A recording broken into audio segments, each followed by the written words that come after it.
கத்திரமானதாக இன்றைய வசனம் யாக்கோபு 3ஆம் அதிகாரம் 10ஆம் வசனம். துதித்தலும் சபித்தலும் ஒரே வாயிலிருந்து புறப்படுகிறது. கத்திரமானதாக இந்த வாயால் நம்ம கத்திர மகிமைப்படுத்துகிறோம். அந்த வாயால் அநேகர் தூசிக்கிறோம், அநேகரை பரியாசம் பண்ணுறோம், அநேகர் துக்கப்பட்டு பேசுகிறோம், பொய் பேசுகிறோம், எல்லாம் பேசுகிறோம். அது எது சொல்லுது? துதித்தலும் சபித்தலும் ஒரே வாயிலிருந்து புறப்படுது. ஒரு ஊற்றுலேருந்து நல்ல தண்ணி வந்து கெட்ட தண்ணி வருமா? அது வந்தால் கெட்ட தண்ணி தான், கெட்ட தண்ணி உள்ள ஊற்று தான். அது ரெண்டுமே உள்ளது வந்தால் கெட்டது தான். ஆக்சுவலாக இந்த நாவுனால தான் நம்ம சபைக்கு போவோம், வரும்போது பரிசுத்தமாக பேசுவோம், பரிசுத்தமாக இருப்போம். ஆனால் அடுத்து வெளியே வரும்போது அந்த வாயின் அநேக அசுத்தங்கள் செய்வோம், அநேக அசுத்தம். ஒரே வாய் தான்.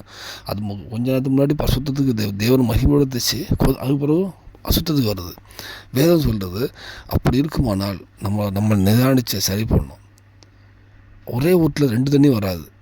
அப்புறம் நம்ம பரிசுத்தமாக இருந்துட்டு இந்த பாவம் செய்யும்போது நம்ம பரிசுத்தமாக இருக்கோம் அப்படிங்கிற நினைவில் நம்ம இருந்தோன்னா நம்மளை நம்மளை ஏமாந்துட்டுருக்கோம்.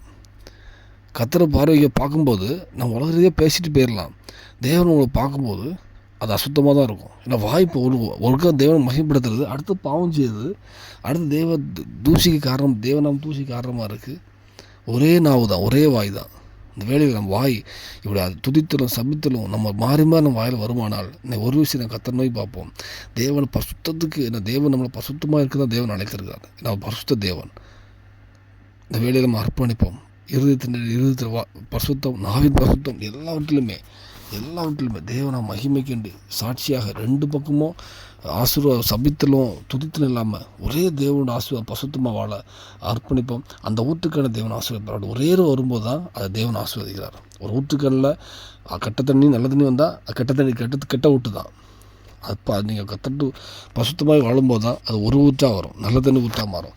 நல்ல தண்ணி ஊற்றாக வரும்போது தான் உங்களையும் தேவன் ஆசீர்வதிப்பார், உங்களை கொண்டு அநேகரை தேவன் ஆசீர்வாதம் பயன்படுத்துவார். அர்ப்பணிப்போம். தேவனுக்கு பிஷேவராக ஆமென்.